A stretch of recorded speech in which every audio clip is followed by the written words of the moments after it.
I'm Adrian Naeger, Naeger Farms, located in St. Genevieve, Missouri. The family farm's been here for, I took over from my father and he took over from his dad, so it's kind of the bloodline. We bought this versatile machine. We did have a wheel loader before that. I was real skeptical about it at first. Quite a change, going from that wheel loader. Once I got into this, I wouldn't go back to the wheel loader.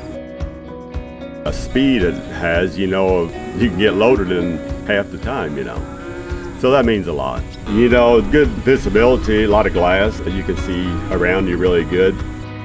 And getting into tight quarters in the commodity barn, you can just turn it around on a dime compared to the wheel loader.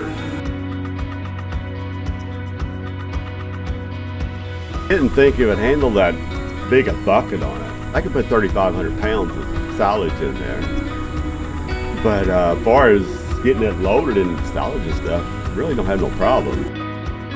As far as getting around in mud and stuff, does great, We load manure with it and got a lot of tight quarters, and clean the cattle barn. But we put a lot of hours on the machine.